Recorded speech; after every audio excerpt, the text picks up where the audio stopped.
You did a great job. That was a lot of fun. Oh, thank you for saying that. I appreciate it. The teachers and the kids were amazing, really. I mean, the kids were so creative, right?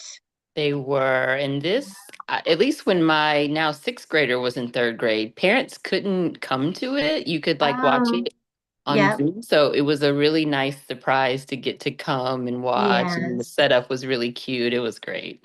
Yeah, it was so cute. I love how they had the green carpet Yeah. and all the things. It was very clever. Yeah.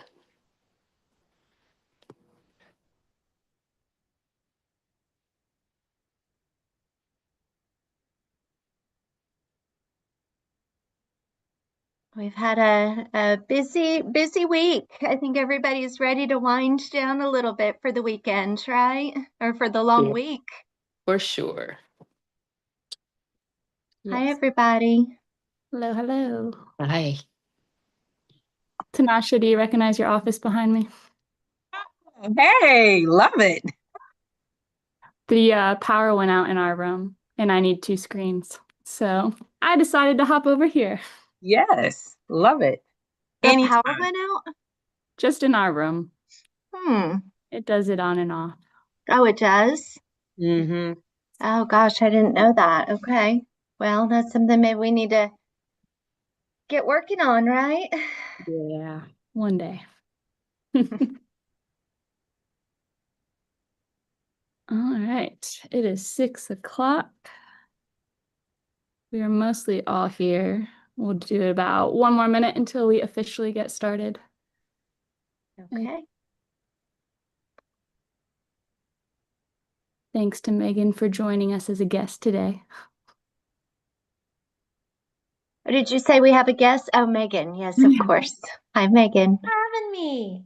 Yes, we're happy to have you here. Oh, and we've got Ellis here too. Hi, Jordan. I was just trying to Google, like, how do you change your name? That is okay. I don't remember how The to top, do that. I think it's the top right corner, those 3 dots. I think you can change it. Yep, you can rename yourself.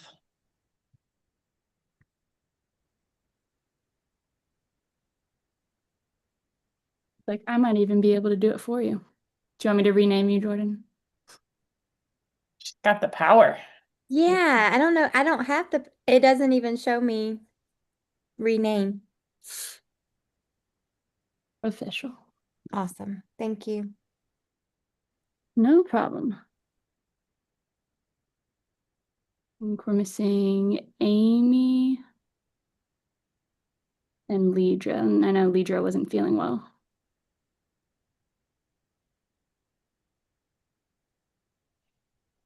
Alrighty, y'all.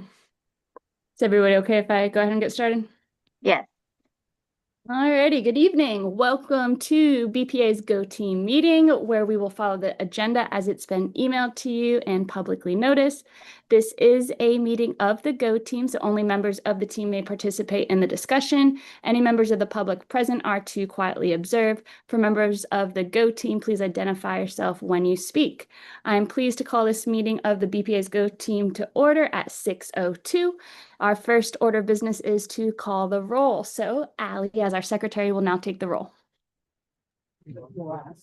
And yes, Megan, we are live streaming. All right. Holly Brookins. Here. Ed Cruz. Here. Melanie Williams. Amy Salter. Here. Sorry. Thanks, Melanie. Amy Salter is absent. Morgan King-Ray. Here. Jordan Lingenfelter. Here.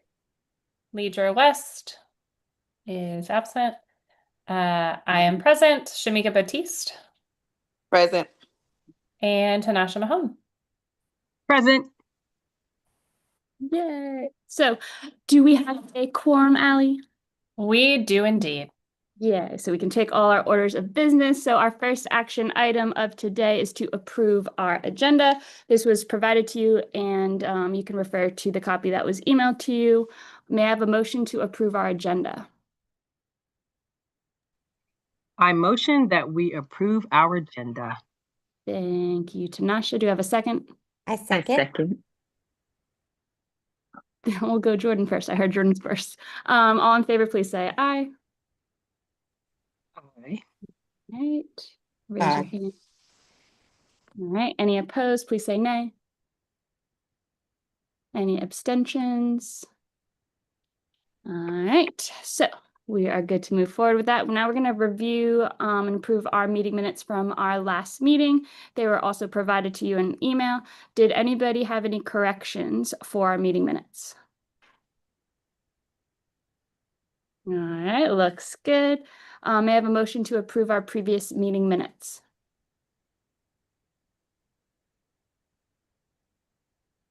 I Move to motion to approve. We'll give that one to Melanie. Thank you, Melanie. Do you have a second? I second. Thank you, Ed. All in favor, please say aye or raise your hand. Aye. All right. Any opposed, please say nay. Any abstentions? All right, we are good to go.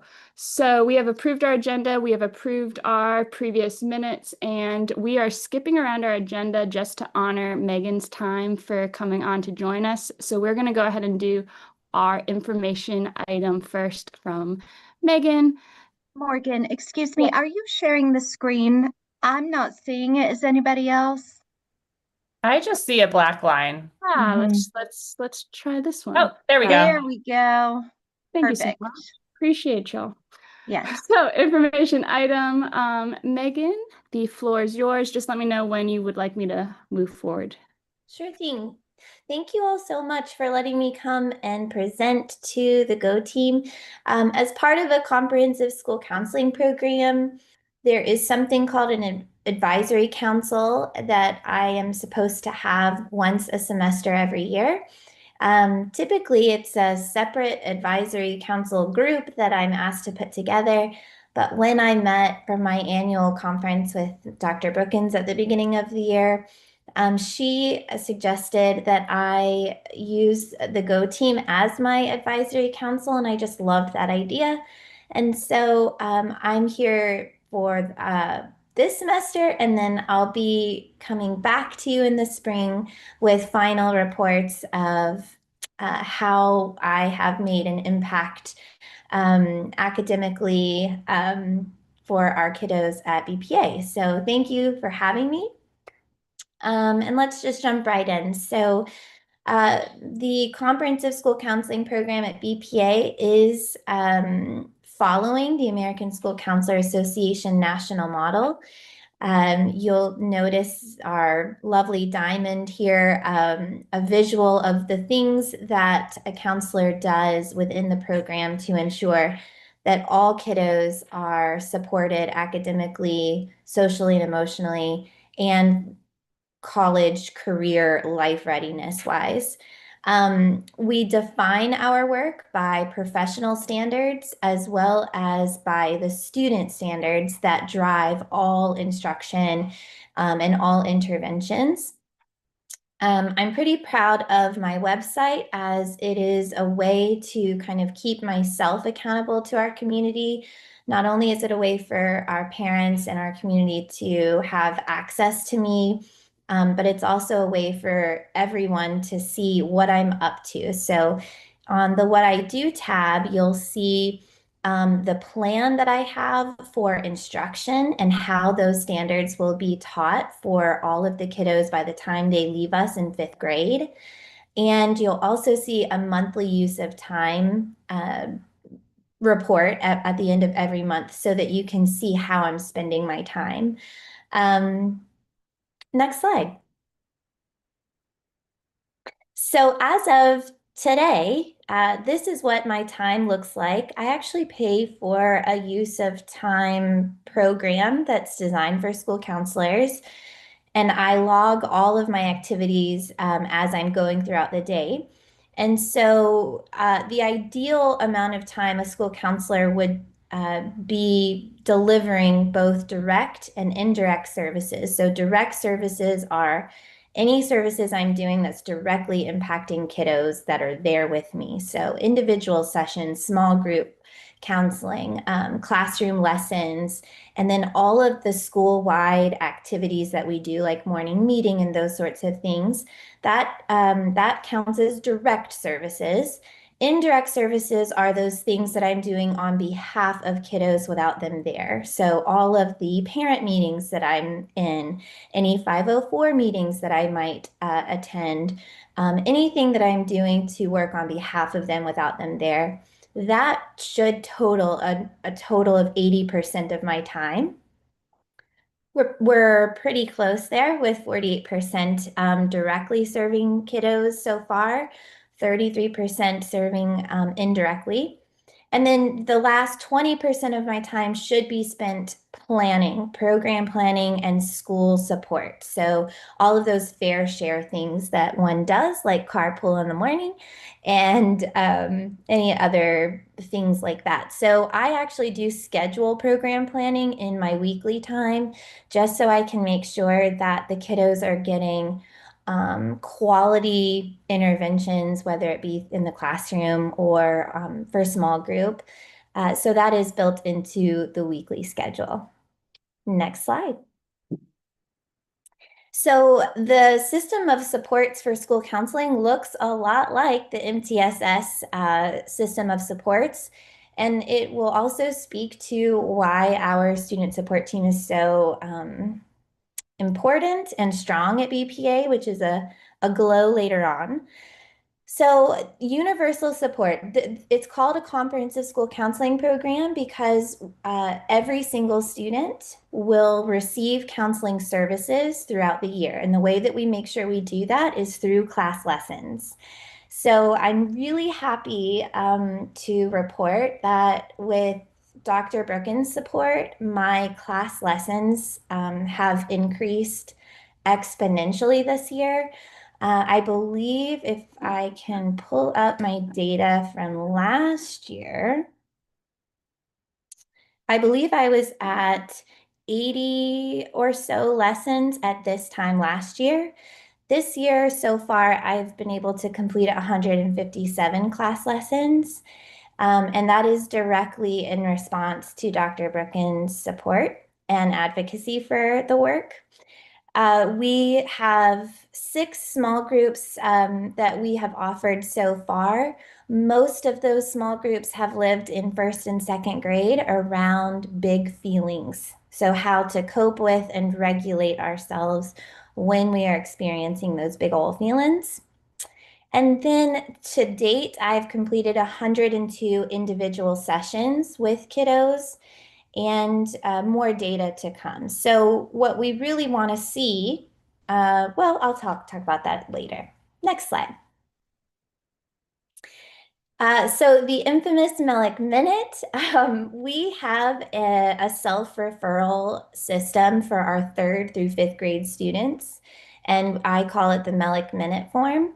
The 3rd through 5th grade students have a Google form that I teach them where it is at the beginning of the year. They bookmark it on their Chromebooks, and when they feel like they need to talk with me, they submit a Melick Minute. To date, I've had 100 Melick Minute requests from kiddos 3rd through 5th grade. And this is the breakdown of what they want to talk to me about. I just want to chat is important. It's not just because they want to get out of class, but I have noticed that in correlation with this idea of big feelings and trying to cope, a lot of our kiddos are coming to the office asking to come, and they just want to be silent for a minute. And so we have a couch in there, we have lots of alternative seating, we have books and music, and a lot of our kiddos are just coming in and they're spending 10 minutes on a timer and they're just being quiet and taking a break, taking a breather, and it truly is a safe space for them back there.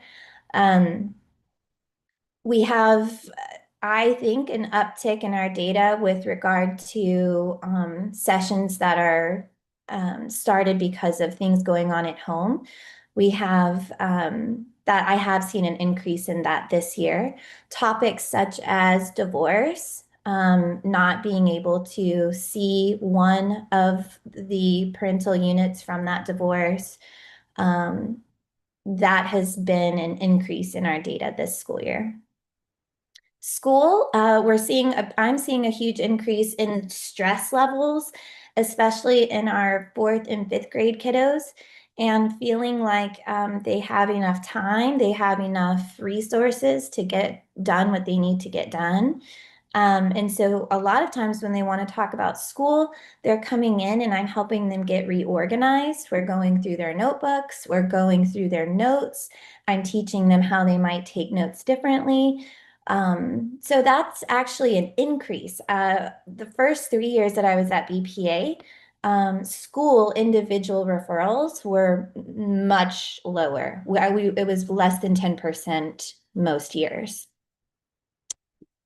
Next slide. The other thing that school counselors really focus on is an achievement gap plan. So ultimately, everything that we're doing supports academics, but there is a very explicit plan that we do every year to target a group of kiddos and to try and move their needle a bit in the achievement world.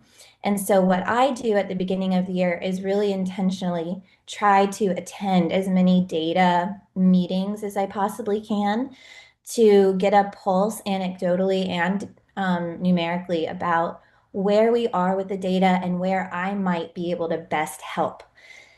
This year, at the beginning of the year, it was pretty clear that our students with disabilities were performing at a much lower rate than all of our other subgroups.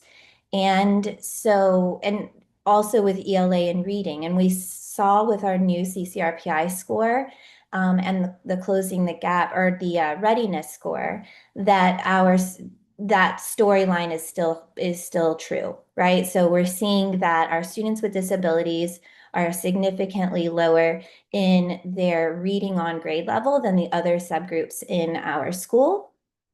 I'm going to target some 4th grade kiddos because our 4th graders data-wise are a bit lower in that area.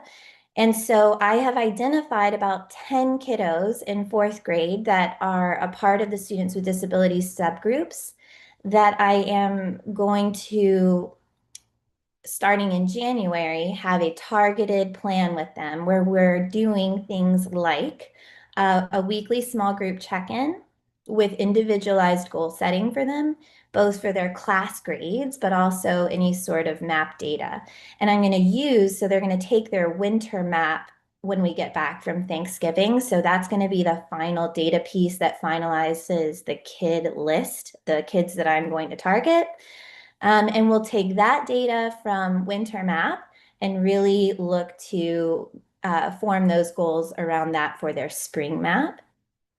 There's a really cool intervention called Reading Buddies that I've done in the past at BPA.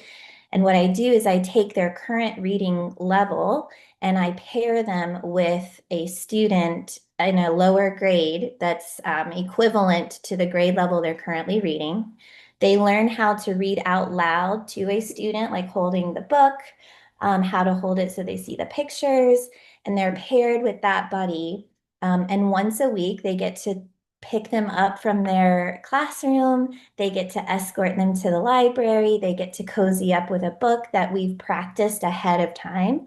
So they feel really confident in their oral reading skills and relationship building skills, also leadership skills. Every time, I agree, Allie, every time I've done Reading Buddies, it's just been so wonderful. So I'm really looking forward to January. When I come back to you in the spring, I will have all of the data to show where these kids started, where they ended, glows and grows from that program. Next slide.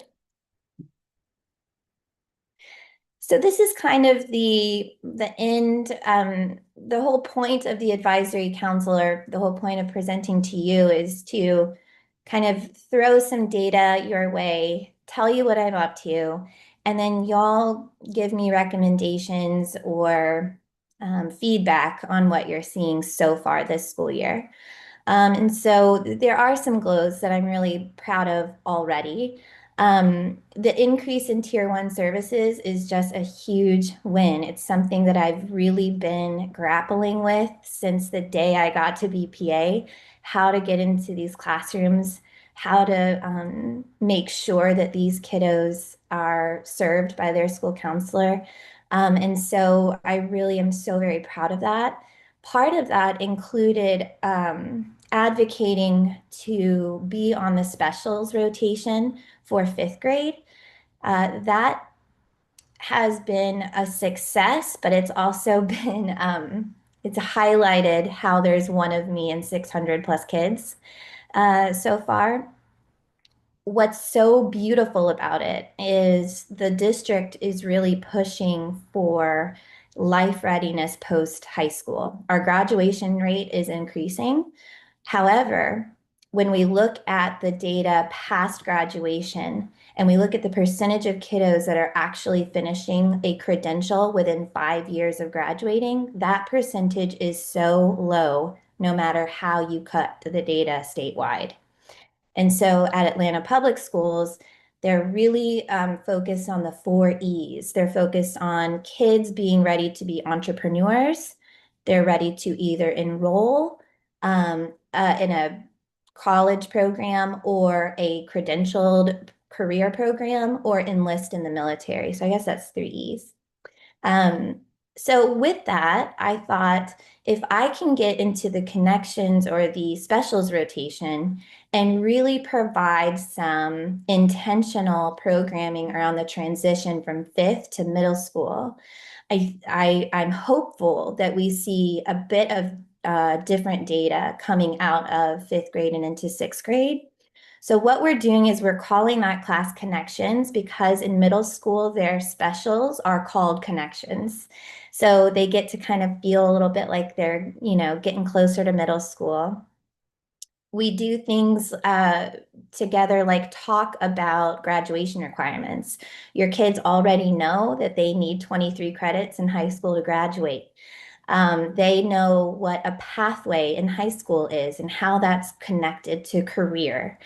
And the really cool thing is that the district has they used to call it an individualized graduation plan, and those plans are created for every single student in middle school. I'm working with my coordinator right now to create a 5th grade one so that they have an empowered sense of where they're going, not only in middle school, but they can see how middle school then connects to their high school graduation and beyond. Oftentimes in elementary school, we don't talk enough about high school and beyond. And this is my attempt at really making that connection for them more tangible. Some other glows of I've gotten an increased buy-in from our staff. Our teachers are really seeking me out for consultation and collaborative services. We have a strong student support team. So Tanasha Mahone, Asha Rogers, and I can't tell you how strong of a triangle the 3 of us are and how aligned we are in the work. My most favorite thing of my job is spreading help and love all day, and the kids know that terminology. Even if they can't remember everything that I do, they know that they can ask their teacher that they need extra help and love, and teachers know what that means and who provides that. I'm also really proud of Rainbow Dragons. I'm so grateful that we have it this year again. They're doing great and they're thriving, and that's wonderful. Some growth, some things that I'd love to get your opinions on and feedback, and maybe not tonight, but if you think about it and shoot me an email or anything. The student to counselor ratio is starting to get tight. So when I started at BPA, we had just over 400 students. This year we have over 600 students, and I am feeling it. The data to show that I'm feeling it is that my MELIC minute turnaround time is egregiously long. My goal is a 48-hour turnaround. So when a student submits an individual referral request, I'm hopeful to get to them in 2 days. I've got kids waiting 2 weeks, and that's just unacceptable. there is still an underlying perception of school counseling sometimes being an interruption of academics and not a support. And so offering more small groups requires kids to not be in their regular schedule, right? And so seeing the value of being in a small group, no matter what that topic is and how it could help their academics, is still a barrier. I don't think it's not unique to BPA, it's everywhere. So, that's okay. We're working on it. I'd love to increase our small group offerings, and then hopefully that will decrease the amount of individual referrals I'm getting, right? So if I'm able to provide more small group experiences, we're getting more bang for our buck. If I'm spending 30 minutes with 6 children, perhaps that's preventing some of those kids to need the individual time with me, and then perhaps I'm able to increase or decrease the turnaround time. And then just personally, I'm always inspired by Miss Hicks or someone like Miss Hicks who thinks and remembers to document the humanity of her work. I'm pretty good at documenting the data of my work, but I always forget to take pictures and post it on our Facebook page or our website or even my website. Like my website's awesome, but it doesn't have any pictures of anything we do. And so I'd love to do better with that. It's always a goal, and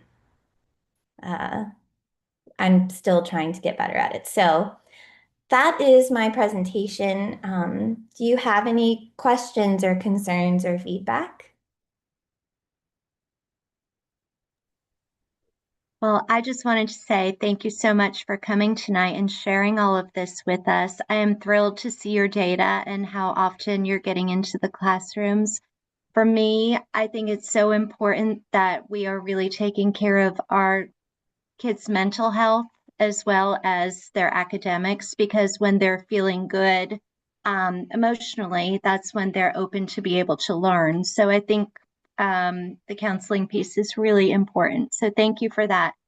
And I love what you're doing with the 5th graders also. As a middle school mom and as a principal, my kids are both in middle school, but I love how you are starting to kind of set them up for success in middle school and beyond. I have a 8th grader moving into 9th grade, and they're starting to talk now about the transition to high school. So I think talking now about what to expect in terms of the pathways and all of the things, I love it. So well done. Thank you, Megan. Thank you. Hey, Megan, this is Ed. Is there anything that we could do as a Go team to support your efforts? Like maybe take pictures for you, or I don't know, incorporate you into our slush fund or something. I don't know. Let us know. That's a good question, Ed. And I might need to think about it and get back to you. I love the idea of somebody taking some pictures or reminding me to take pictures or something. Like we're doing some amazing work and I don't have any humanity documentation. Yes. And then, I think it's something for the Go team to think about too as the school gets bigger and as our community changes and grows. Um, the state of Georgia funds schools for 1 to 450, one counselor per 450. And so how we use that funding is really important. I'm quite biased and I think it would be awesome to have a second counselor. So it is something to think about when we're talking budgeting and those sorts of things. Thank you so much, Miss Melick. Thank you. I appreciate y'all so much. I hope you have a great meeting. I won't take any more time. Thank you so much. Thank you, Megan. Thank you. For Have a an good one. asset BPA, we are lucky, lucky, lucky to have you. Thank you. Love you all.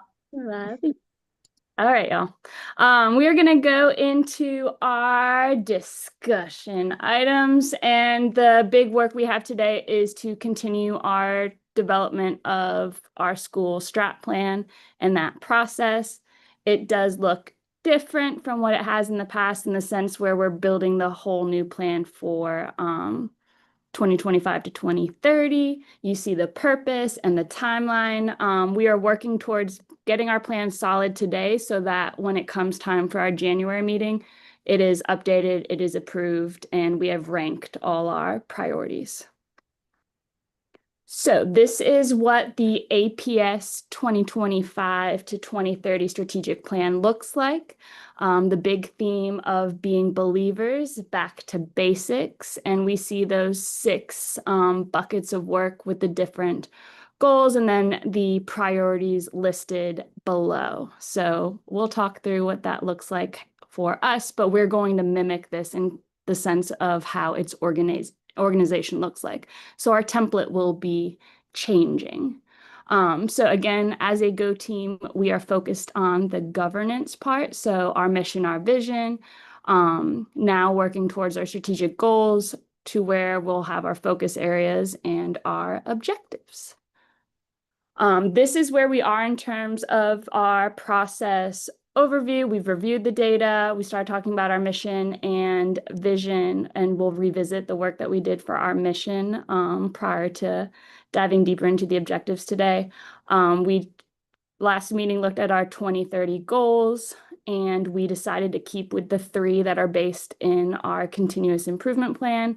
And so again, we're at step 4 where we're looking at our objectives, and we're gonna iron that out today. So like I said, last meeting, we looked at data, we talked about our mission and vision, and we confirmed our 2030 goals.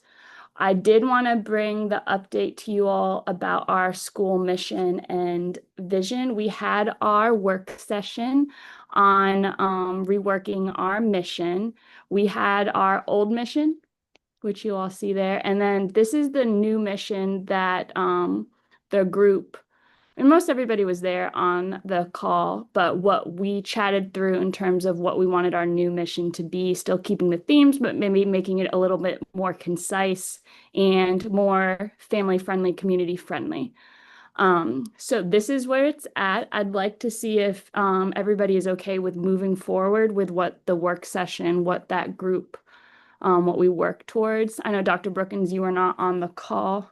Yes, I wanted to let you know, I'm sorry I was not there. I was actually, I believe, at the IGA, International Dyslexia Association conference presenting. So sorry, it all kind of happened at the same time, but appreciate the work that went into this.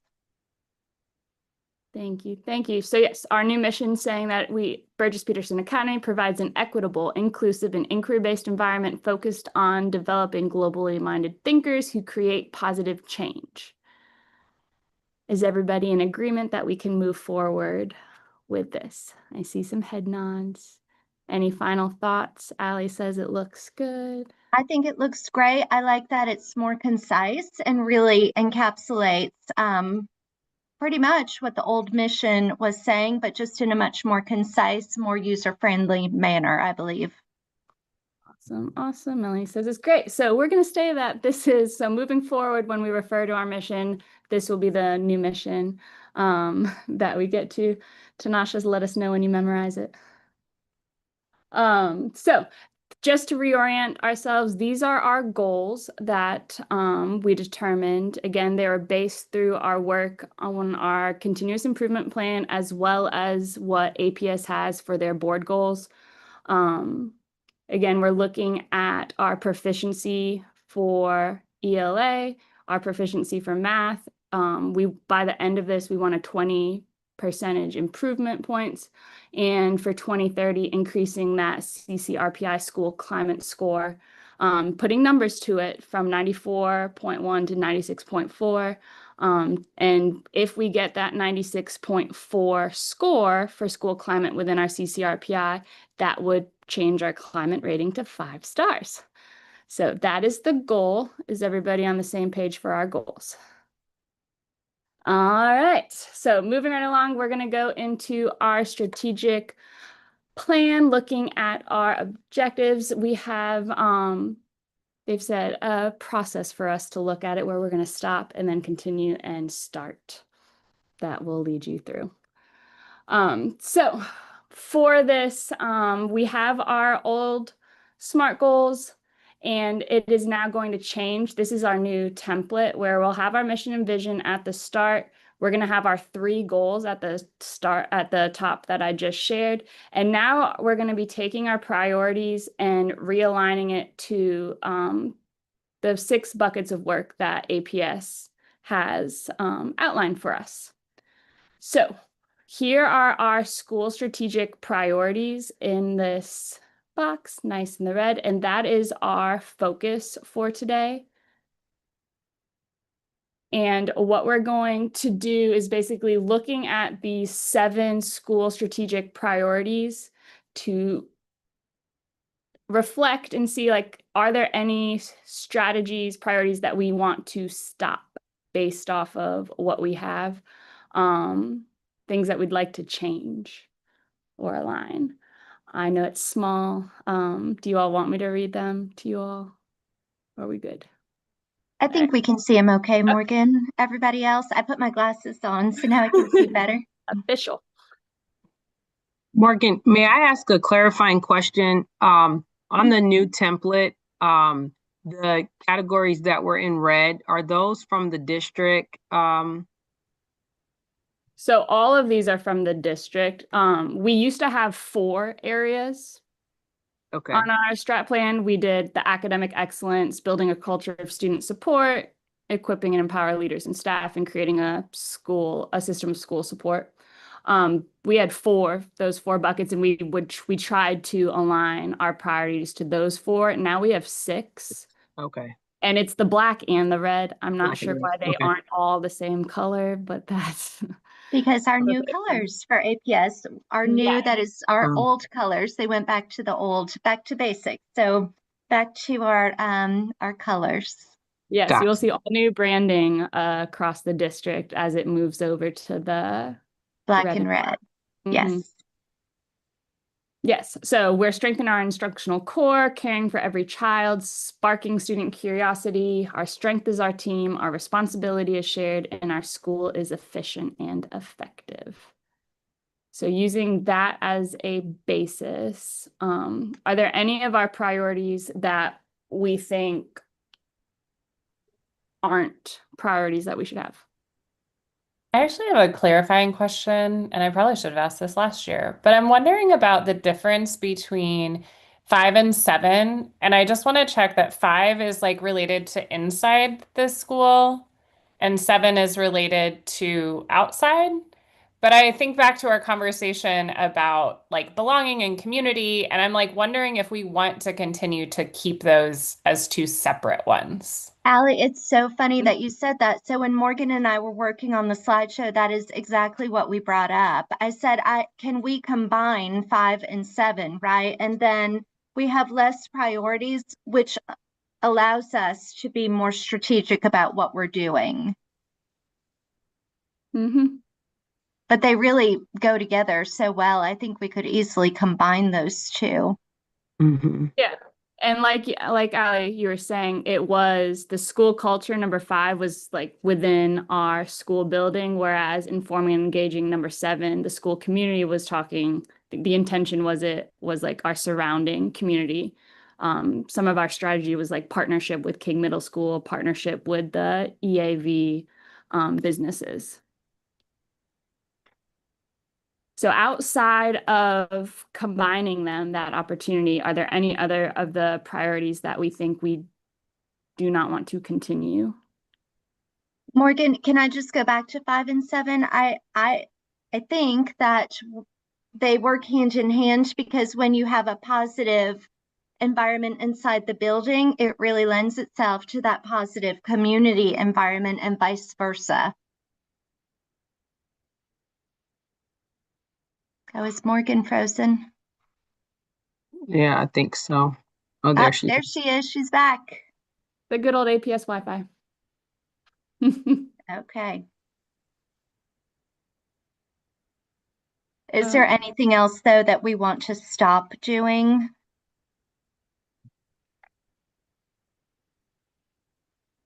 I don't think so, but happy to. I don't either.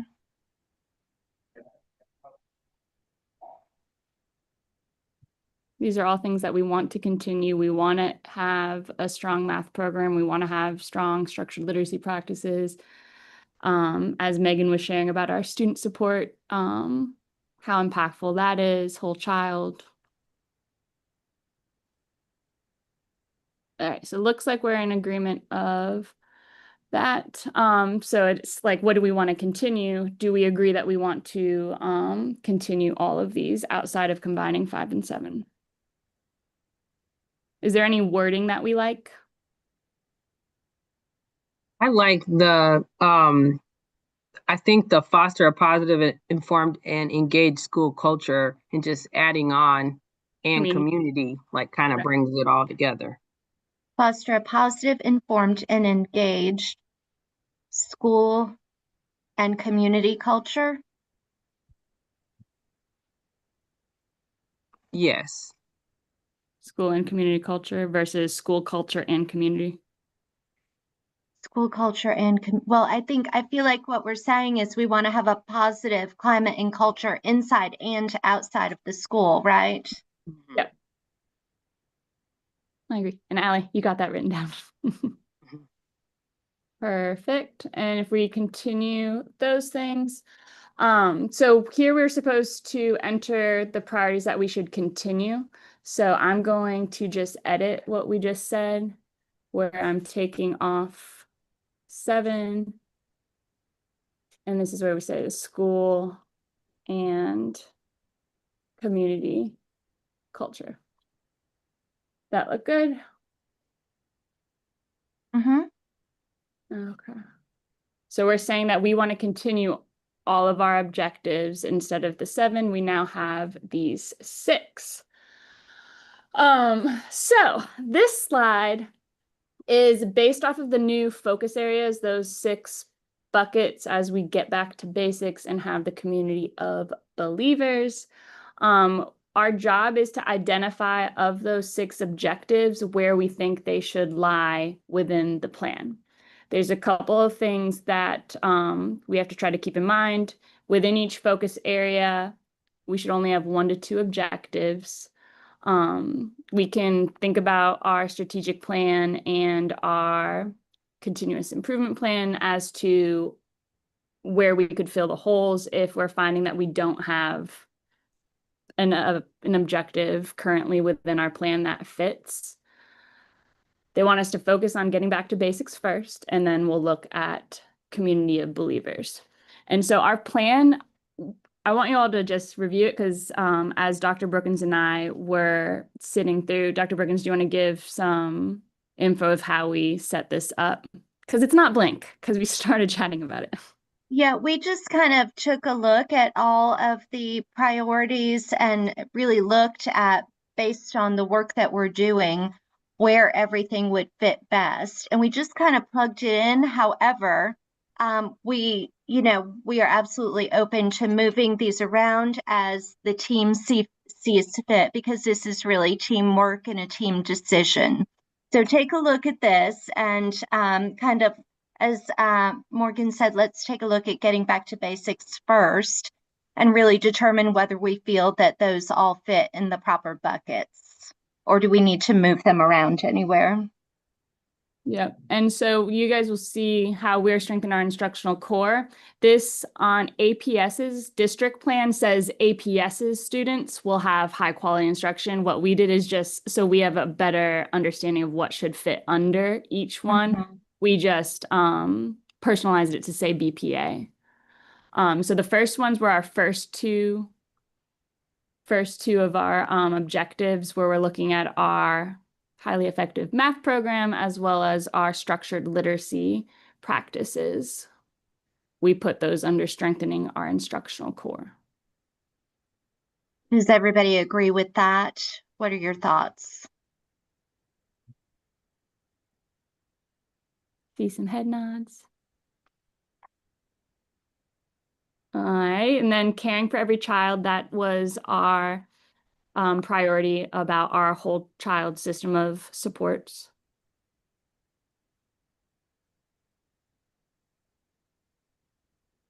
We're caring. And did we see that Amy's here? I just noticed her on the screen. Hi, Amy. Hi, everyone. Oh, hi, Amy. I'm sorry Okay. I missed the first 20 minutes. That's okay. We're glad you're here.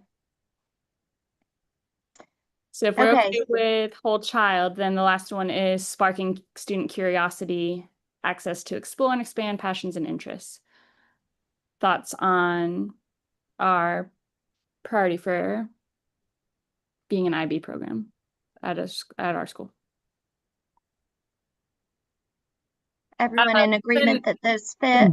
Yeah, I think it fits. My question is like, can an objective serve two purposes? Because I'm thinking about the foster a positive, informed, and engaged school culture, and that also to me like speaks to the sparking student curiosity. I think it's in the right place under like our responsibility is shared, but I'm just curious about what guidance there is around that. Morgan, did we ask that question? I can't recall. I feel like we talked about that.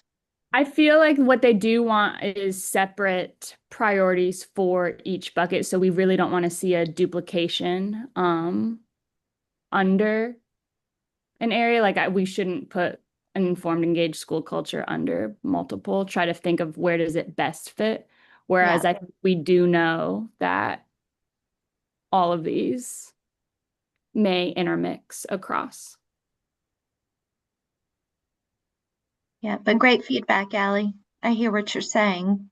Because even I think when we've talked about our whole child system of supports, a lot of our strategies were around like offering a robust program where we had gardening and band and orchestra and things like that. That to me also speaks to passions and interests within the other. Yeah, that's what I was thinking about, just all the ways that students have to be engaged in the community. And so I don't know if it's a matter of like needing an additional objective there to capture that piece, or if it can live somewhere else and we know that it's also supporting sparking curiosity. I was thinking about just how we've put more effort into offering like support after school things for kids. Like I'm thinking about debate, I'm thinking about choir, I'm thinking about Helen Ruffin, I'm thinking about basketball. Like to me, that is a way of sparking curiosity, even what Dr. Ressler did with the theater production the other night. So I don't know if there's something about that being the engagement, like increasing those opportunities for kids, because so many of our kids, like they can shine outside of, what's academic when those things are offered. And that does spark curiosity. Well, would you say, is that also part of being an IB school, is that we are really working to have well-rounded students in many different areas? Could our extracurricular kind of things really also support what we're doing for IB? Because so much of it is really being, about a more well-rounded student population. So I wonder if we could look at it that way. I think that one thing Travis had said when we were talking with him was just really trying to streamline so that we don't have too many objectives under each piece, really combining and streamlining. I'm not sure if you all see what Allie just put in the chat, possibly as a suggestion to edit the one under sparking student curiosity, where we say we want to offer a wide variety of academic and non-academic Programming. I realized I couldn't edit it, but maintain authorization. Maybe it's like maintain authorization to include or a wide variety of, I don't know. I like what you wrote though. So that would mean going back to edit our objective altogether, correct, Morgan? Yeah. I just like what you said, Tanasha, about like it's not like PYP for the sake of PYP, but because like it kind of gives us a North Star, but then there are actions aligned to that are related to the like IB programming itself, but then just like also who we want to be as a school and how we want students to be able to engage. Yeah, I like that. What does the team think? I like the edit. I'm trying to see based off of what Ali said, does that?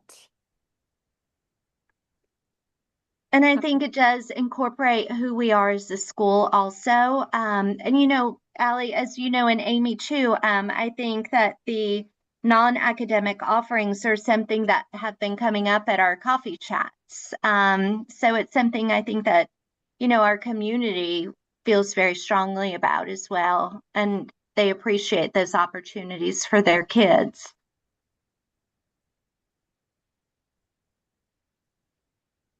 All right, awesome. Thank you all for your work on getting back to basics. So now looking at a community of believers, our strength is our team, our responsibility is shared, and our school is efficient and effective. I'm going to go ahead and edit this based off of what we said from merging 5 and 7, foster a positive, informed, engaged school and community culture. Do we think, so we've already put 4 of our priorities down. So we have 2 more to look at. One was improving teacher efficacy in IB literacy and math development and other core content areas. We think that is in alignment of our strength is our team, where we have effective, engaged teachers, leaders, and staff.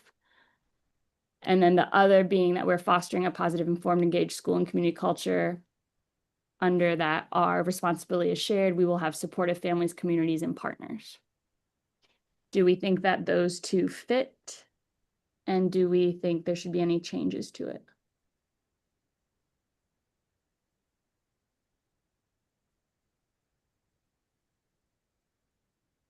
Everyone on board? Okay, I see lots of head nods there. Thumbs up, looks And good. a thumbs up. There we go. So based off of that, we don't have another school priority from our former school strategic plan that fits under this last bucket of our school is efficient and effective. Dr. Brookins, do you want to give background as to the conversation we had with Travis?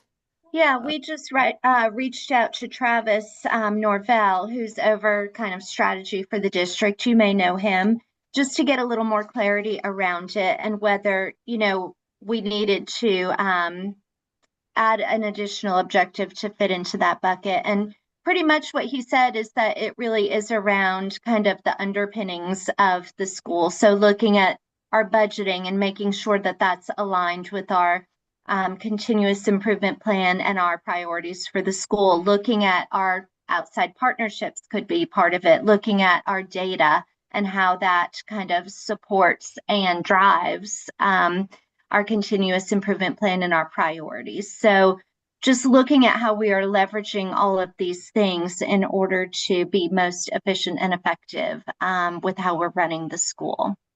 So kind of based on that or on other ideas that you may have, can we craft our objective that will fit under this particular priority? And the possible sentence stem there of like leverage data and budgeting to like, what do we want to, if we wanted to focus, say, data and budgeting, but what do we want to leverage to be more efficient and effective? I mean, to me, I think those are 2 big buckets that really drive what we do at the school, right? So I feel that data and budgeting would really be something for us to craft our priority around. Are there any other ideas here?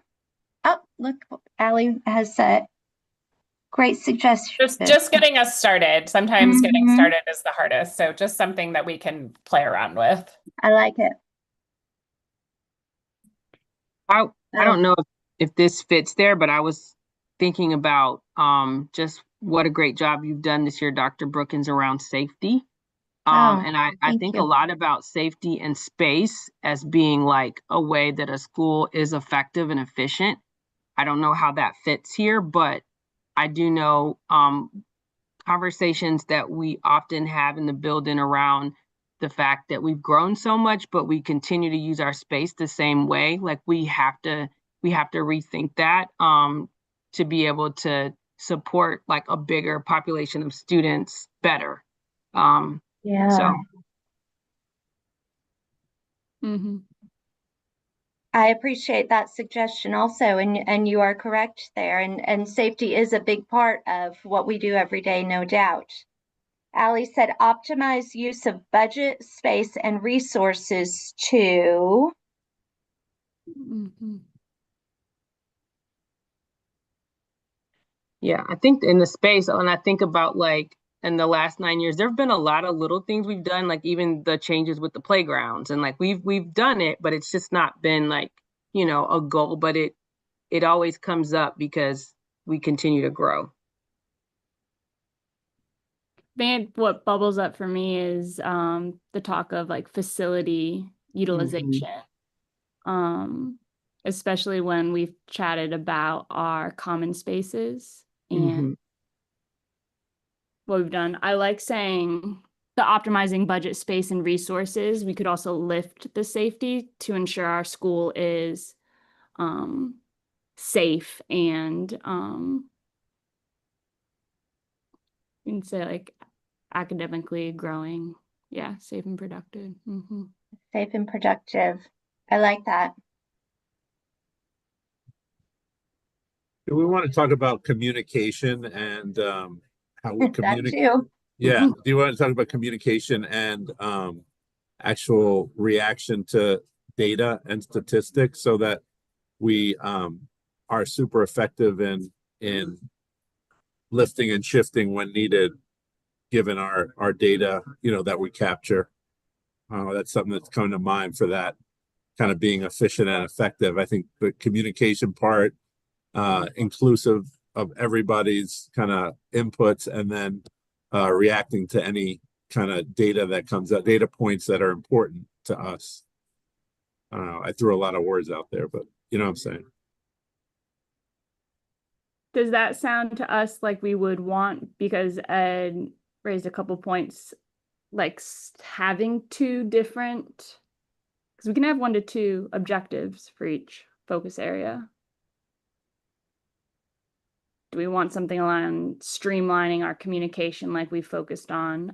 If we want to continue that to be an objective for us to focus on, and then a secondary of optimization, leveraging budget, space, resources. Yeah, because My what I thought, hear you saying, it is like there's almost something around like creating effective systems piece, like that are like data informed systems. So like communication, but then also just like I'm thinking about like getting kids in and out of the building and getting kids through lunch where kids they're not eating at 2:15 p.m. And like there are some of those things that are also under this. I was thinking about communication, Ed, as you were sharing that. And I wonder, we do have communication, or we did, an informed school and community culture. So I feel like our communication can kind of fall in that piece. And I'm wondering if we need to pull it out separate or not, or if we should let it kind of live there and then move the efficient and effective pieces around the budgeting, the data, the safety. I don't know, just a thought. I feel like there's so much now that could come under this, and I'm wondering if we need to kind of streamline a bit. I agree, Dr. Brookins, that we can say that communication is within the informed, engaged school and community culture, and at the school level, understanding like what we are doing to promote that. I liked how Allie said data informed systems. Yeah. Because if we leverage data informed systems, these data systems, if we're thinking about budget and space and resources, could be. It really is all around systems and having efficient systems, right? So I like including that piece.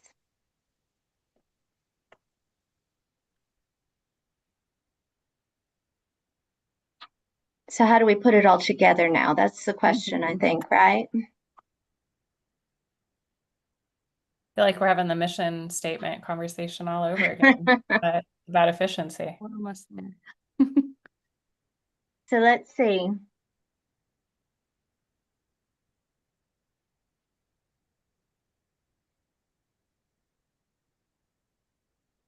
Could we say something like leverage systems to include data, budgeting, space, and resources in order to drive outcomes? Or no? We need our wordsmithers here. I'm trying. I think this one is hard because this one, the BPA students will have the schools and resources they need to succeed. Like it's a really, I don't know, there's like a breakdown for me between like efficient and effective and then like what it says in the tagline. So I'm getting a little bit lost in which one it is. Both. We'll have, okay, BPA students will have the schools and resources they need to succeed. So BPA students will have the schools and resources they need to succeed. So it really, I think what we have, let's see, leverage systems, including data, budgeting, space, and additional resources to support positive outcomes. Leverage data. For all students. And I like that, all students.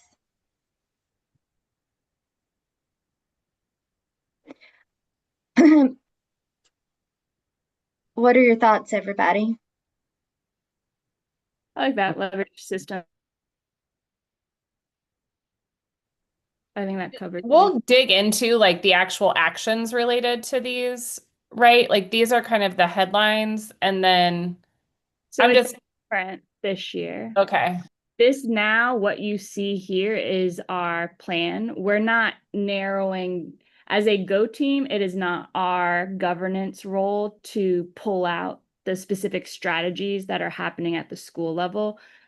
Now that really moves to Dr. Brookins at the school level with her team to identify what we're doing. And I think too, Morgan, I think, you know, having opportunities for coffee chats and times for parents to kind of share and for our community and staff to share too what's on their minds helps to inform some of the strategies and the approach that we'll take now that we have our big buckets in place. Yeah, absolutely. I think that goes into what we're saying, where we're going to use our data informed systems. There you go. I like that.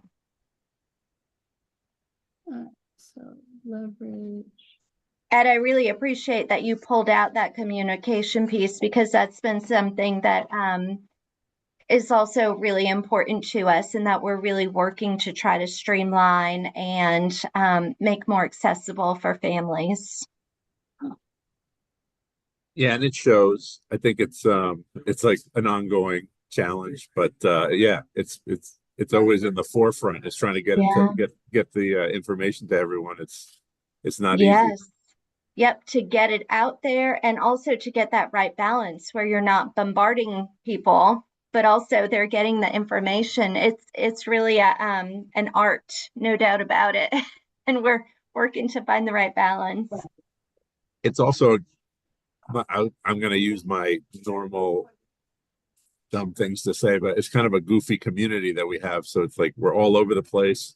It's a loving community. It's involved, but it's just all over the board. So you have everything from the e-bikers to the golf cart riders to the people who don't even want to mess with it, and then everything in between. So yeah, challenge. You know, I always trying to find the right balance, right? Yeah, I always laugh at your role as to say, well, good luck. You're doing great. But it's challenging, super challenging, super challenging. It's been a great community to be a part of, and I'm just more and more impressed every day. So I appreciate it. It's unique, and I grew up 180 degrees opposite of everything that I live with here and I enjoy. So to me, it's the first time seeing it. Yeah. I mean, in New York, I'm here in New York right now, and my upbringing, you know, I call my daughter's lives Leave It to Beaver. You know, like we have everything's happy, everything's great. And I mean, but it's just it's beautiful to look at. It's not something I'm used to seeing, but I've embraced it. But it's just it's tough because it's going to so many different levels, the communication. But anyway, there's a lot of Yeah, noise in the background. yeah, yeah, finding that balance. So we're working to streamline it and make sure that, you know, our community is informed. Mhm. So Okay. thanks to Allie and Tanasha's wordsmithing that they're doing in the chat. What do you all think of leverage strategic budgeting, strong partnerships, data-driven decisions, and intentional resource allocation for a safe and effective school? Amazing. Well done, team. I like it. All right, so we got the Fantastic. love. We're good to go. Nice work.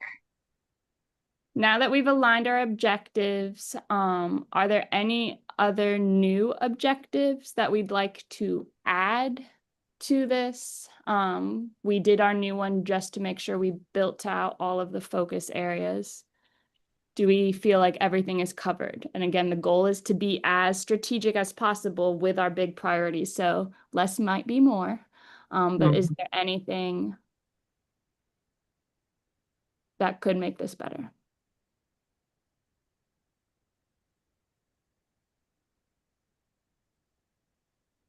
I think it's like super comprehensive. Like I see I can check off like everything that's important that we do and see it somewhere here. Mm-hmm. I agree. Yeah, I think it captures who we are as a school. All right, then I'm taking those head nods in agreement that we did an excellent job and we're going to continue to move forward with this strategic plan. Nice job, team. Thank you. Yes, and so we don't want any new objectives. We just did that work. So now we're going to chat for where we're going. We're going to vote, take action in our next meeting that we approve the strategic plan that we've created. And our job prior to looking at the budget is to rank those strategic objectives. Why we do that is so that when we're talking about the budget, we understand what we find most important for BPA, because that could have budgetary implications. And then Dr. Brookins will present the first round of the budget. All righty. Does anybody have any questions at this time? Looking good. Great job, team. We're going to go into our information items. Again, we already had Ms. Mellick who gave the advisory counselor report. So now we're going to go into our principal's report. Dr. Brookins. Okay, lots of exciting stuff happening at the BPA. So we had an incredible fall holiday meal. So I just have to say a huge thank you to the staff, the families, the students. It was amazing. I kept saying to them, are you sure we're going to be able to do this in one day? Because how many additional meals did we do, Morgan? Like 600? Yep, about 600. About 600. And I kept saying, I think we need to break it into 2 days. And they were like, we've got this. We can do it. Stop worrying. And when I tell you, it was so smooth and so phenomenal. And I hope you all felt that as families if you were able to come. So well done to the team. I have really loved the Thoughtful Thursday coffee chats I've been doing. What a great opportunity it has been for me to start to get to know families, the communities. I've been doing them in different coffee places around our area. This morning, I did it briefly in the media center because I had to be the MC for the Trash to Fashion show, which was so much fun too. And I had probably about 15 families come by this morning. So it was very, including Amy. Amy was there. Allie was at one of my last coffee chats. And so anyway, it was just really great to spend that time together and get to know families and kind of what's on their minds. And I'm going to do one more December 4th at Park Grounds in Reynoldstown. One more for the season, but I would like to keep these going. And I also would like to do some afternoon and evening events or chats. I don't know what I'd call them, but so that people can drop by who maybe are working, because I know that's hard. I just have to balance it with the fact that I also have two middle schoolers at home. So, just balance. It's all about balance, right? So those have been fantastic. We have a new address. So I sent this out in the Sun Dragon Sentinel today. So apparently this has been in the works for quite a while. Our front entrance used to be on Clifton, but I guess for many, many years it has been on Glenwood, but our address has never been updated. And so the city sent a letter out a couple of weeks ago letting us know that we do have a new address, 1682 Glenwood Ave Southeast. I am going to be forever confused with Glenwood because my former school was Glenwood Elementary with 2 N's. And now here we are with Glenwood with 1 N. So I've already spelled it wrong once. So anyway, we have a new address. So it's going to be a work in progress. For that, we're working with facilities so that we can update the marquee with the right numbers, Google Maps. They have to submit something for that. So it, may take a little bit, but we'll get there. We do have some new hirings, which is very exciting. We did recommend our parent engagement liaison. I cannot share yet who it is because we're still going through all the HR process, but I will tell you it is one of our parents. And so I think that's great because it will be somebody connected to the community in the school. They're going to take over the Sun Dragon Sentinel, which will be amazing. Help with reminds, help with all kinds of communication, also start to spearhead some parent universities. So one thing I've been hearing as I've been meeting with families is they want more opportunities to kind of get together, get to know one another, learn a little bit. So just working through some of those pieces. And then some very exciting news. You may or may not know this, but Miss Lindsay, our school crossing guard, all of these years, she has been volunteering her time. So she is an official hired school crossing guard. And when she's done with that duty for years, she would come in and volunteer in the school and then go back into her paid position of crossing guard for the afternoon. Well, last year, Mr. White was able to write it in the budget for this year, I guess with the Go Team's help, that we would have an open position. And so we interviewed Miss Lindsay and we recommended her, and it is now official that she is a non-instructional aide in our school. So no longer is she volunteering, but she is actually, with us officially. So very exciting and wonderful because she is really integral to so many things happening in our school.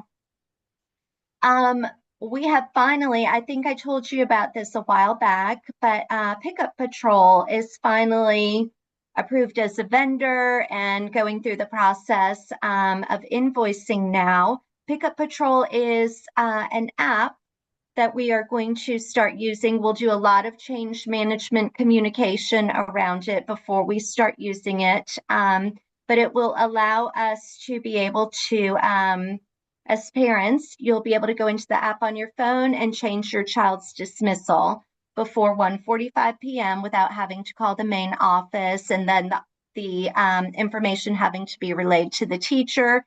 I think it's going to cut down on a lot of stress for families, and also it will make things run even more smoothly on the school end in terms of dismissal. So we're really excited about that.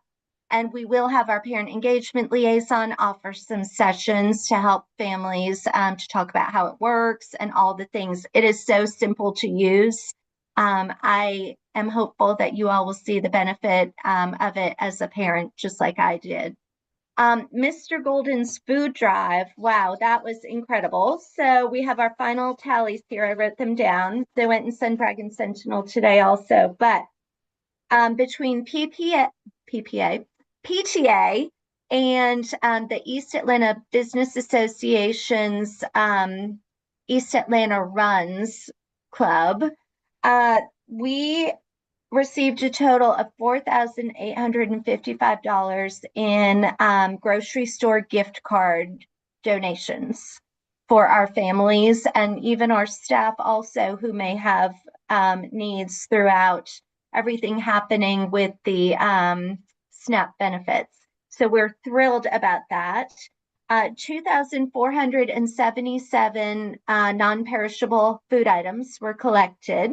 Miss Smith's class 1, I believe it's an ice cream party is what they're going to get, but they collected 289 items, and that included gift cards as well. So we are so thrilled about that. We have had 2 pickups so far, and we've been delivering to families who could not pick up. So Miss Rogers, our school social worker, has really been helping with that too. So my goodness, it was amazing. Stronger together. And Melanie Williams, is she on the call or she had to leave?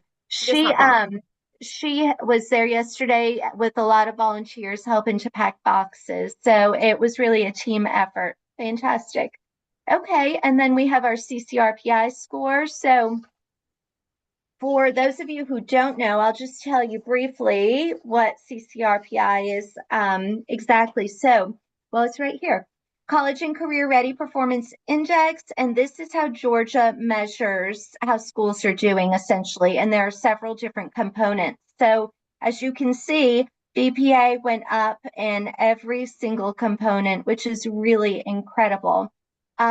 Schools have a single score that they are still in the process of calculating. The Georgia Office of School Achievement, or Governor's Office of School Achievement, really kind of manages that piece, and they're in the process of calculating that, but it will be significantly higher than what we were in the past. I believe last year's score was 83.1. Is that right, Morgan? Yeah. Yep. And so we will be, once it's all calculated, significantly higher than that, breaking into the 90s. So it's really incredible. Once that's officially announced, the single score, we'll do a school letter and announcement, but we're just so proud of the work. This is based on last year's milestone scores and various other indicators, attendance, school climate, and so it's just really incredible work. So we did a little mini celebration with the staff, and we kind of surprised them. Instead of a staff meeting, we did a celebration, and we had food. We invited Mr. White to come back and kind of join in the fun. So we're very excited about this, and we will be putting out more information to the families and communities, but it's really awesome.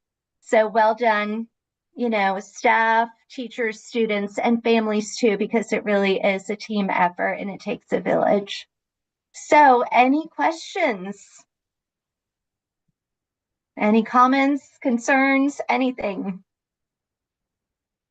I'll just echo how huge it is that our CCRPI has grown this much. It was a long-standing goal that we break 90.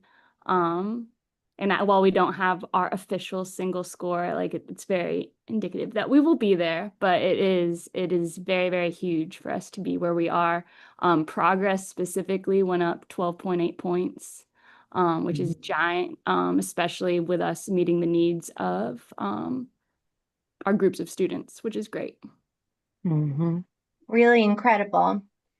And so we are actually, Morgan and I are going to a training when we come back after Thanksgiving break with someone at Georgia State who's an expert in CCRPI, so we can really take a look at how it's all calculated and how we can ensure that we are lifting up everyone and we continue to increase our CCRPI scores. So it's very exciting.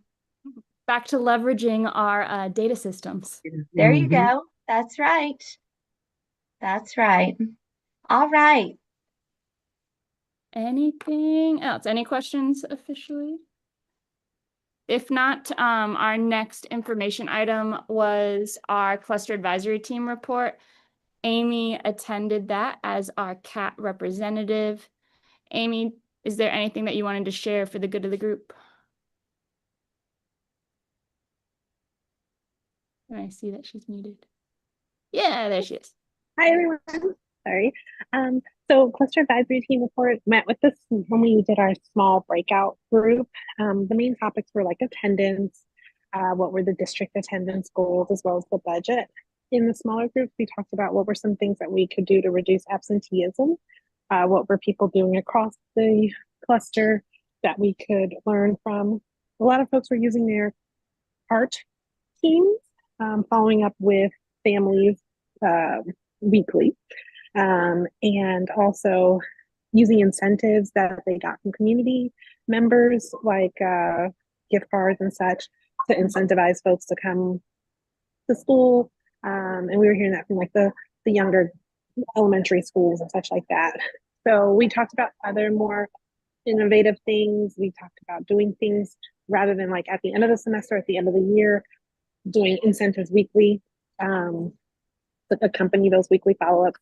And then we also talked about, well, I mentioned it because I know the older kids. I talked about like bike, loaning programs. A lot of these biking to school programs encourage kids to be more independent and come to school on their own. So, I just threw it out there. Yeah. And that was it. It was pretty short, but it was very informative. And I kind of shared some notes with Ms. Kingham and Mr. Perkins. Thank you Thank you so much, Amy. And a lot of those attendance incentives and attendance, the team approach, those are all things that are happening at BPA as well. Tanasha actually leads a lot of that work around, Tanasha and Ms. Rogers, around really trying to increase our attendance and remove barriers for families and kids. Yes. Yeah, thank you. And they do a great job. All right, y'all.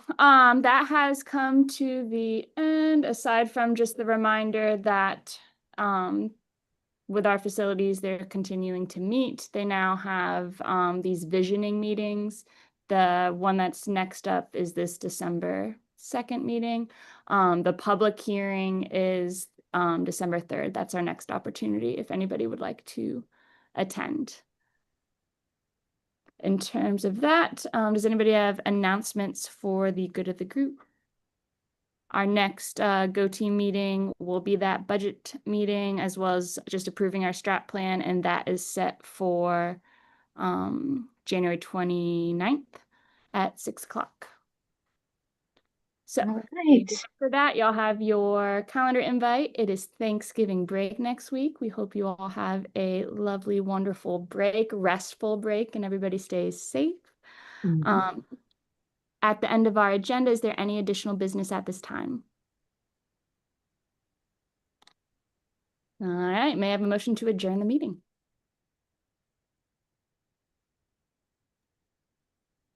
I motion to adjourn the meeting.